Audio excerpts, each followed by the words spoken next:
Build-up to the Women's League procession. Political commentator, writer, broadcaster Karima Brown is with us. And maybe, given what we've just seen from some of the representatives from the ANC Women's League talking to Kathy, Karima, it might be worth our while just to pause slightly and maybe define or redefine her role within the ANC Women's League. I think it's important to recognize that Winnie Madikizela Mandela was an activist, a revolutionary in her own right. She was, of course, married to a man who was reified and, bestowed almost sainthood-like.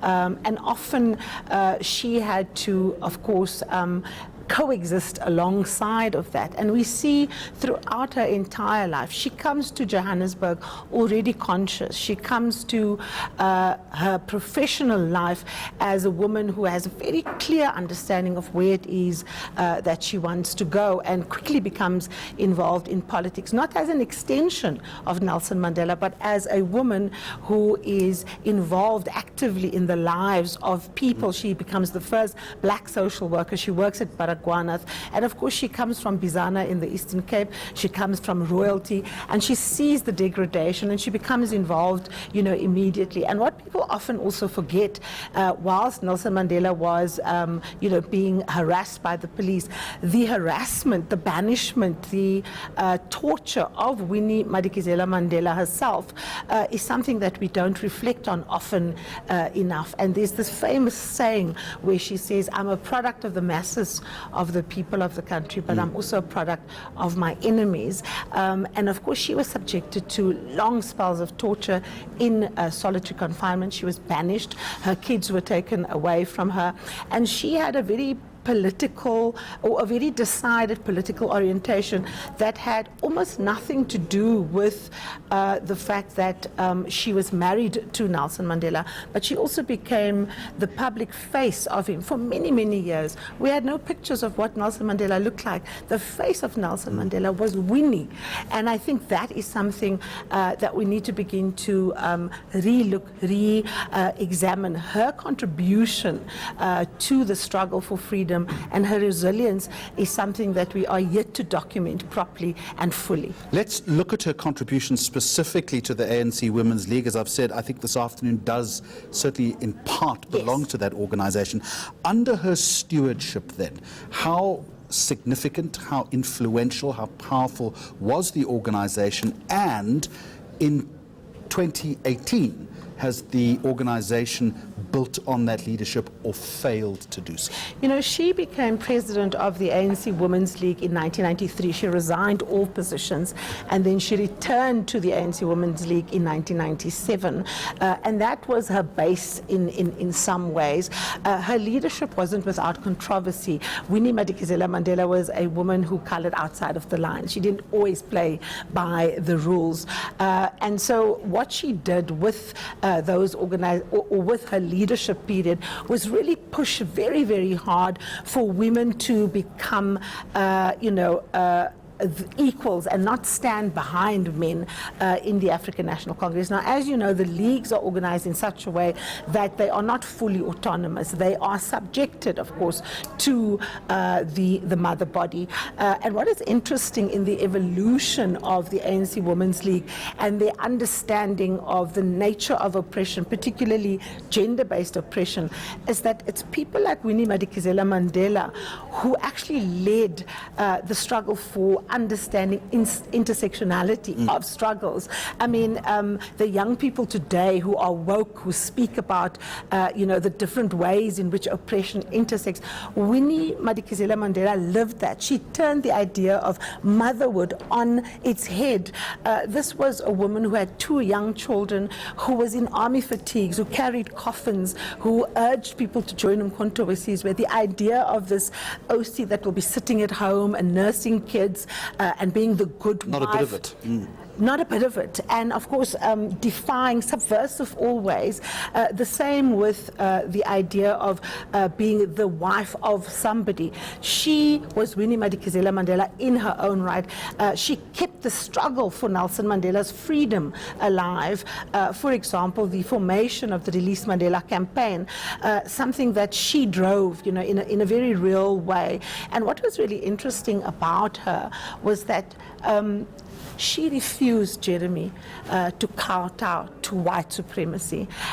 We've seen videos where she confronts white policemen about the way in which they treat people. But she was also so aware of symbolism. If you look, for example, at some of the pictures, there's a picture where she's going to one of the trials, and she emerges out of her house in full traditional regalia.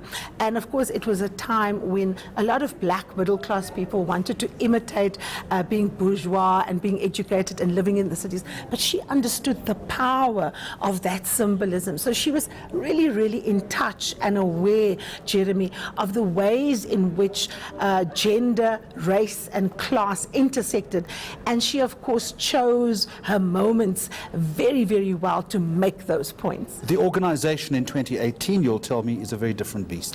Absolutely. I spoke with Angie Mochecha yesterday about exactly that, and the critique and the criticism justified that often the African National Congress Women's League sacrificed issues of gender equality and the struggle against patriarchy on the altar of political expediency in favor of the African National Congress. I think someone like, for example, President Zuma epitomizes that. But it's not just President Jacob Zuma. Just yesterday, we had Thabo Mbeki, who's often lauded for having had, 12 women in the cabinet, trying to mansplain Winnie Madikizela Mandela, saying that, we shouldn't just remember her, we should remember everybody, denying her agency, wanting to hide her again behind a collective leadership.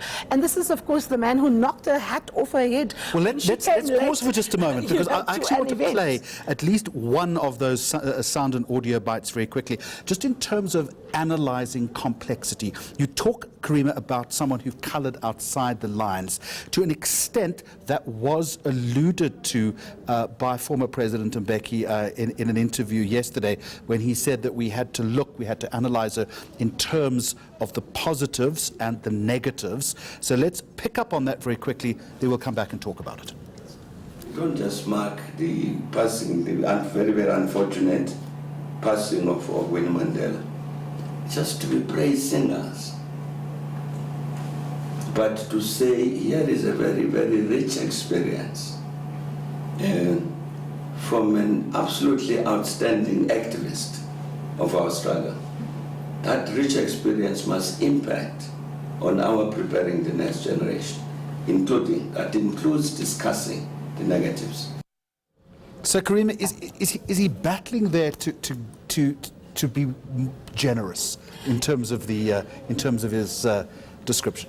Look, I think there's absolutely nothing wrong, Jeremy, with looking at her comprehensively. In South Africa, we do have a tendency to not want to speak ill of the dead. And of course, we must be true to history. We must analyze everybody in their complexity. And Winnie Madikizela Mandela was a complex woman. She made mistakes, she erred. But to reduce her to her mistakes, I think is a function, again, of the way in which men, particularly powerful men, can't deal with women that they can't subdue. And of course, Winnie Madikizela Mandela is one such woman. She refuses to be told. She refuses to accept what the dominant view of mostly male leaders in the African National Congress is. And I think that it's unfortunate that of all the things that Thabo Mbeki could say about Winnie Madikizela Mandela, he speaks about her arriving late at a meeting. I mean, people arrive late at meetings all the time. President Zuma took 9 hours to arrive at meetings. But when we talk about their legacies, we don't refer to them as impetuous, as people who were divas. Those things are explained in the hurly-burly of politics. And I think there's a way in which there is, like I said, a mansplaining going on here. He wants to impose his view of how we should remember her. And of course, she is larger than life. She's a complex woman. She made a lot of mistakes, but she was also the embodiment, Jeremy, not just of resistance, but the belief that we could win. Let's pause very quickly. Karima, don't go away. I just want to focus in on this procession. We're not calling it a march. I think we're calling it a procession now. It's about a 2-kilometer procession from essentially the Hector Peterson Memorial through to Winnie Madikizela Mandela's house in Orlando West. That is the SACP's Dr. Bladen Zimande. Let's just listen in very quickly to see if he's going to talk.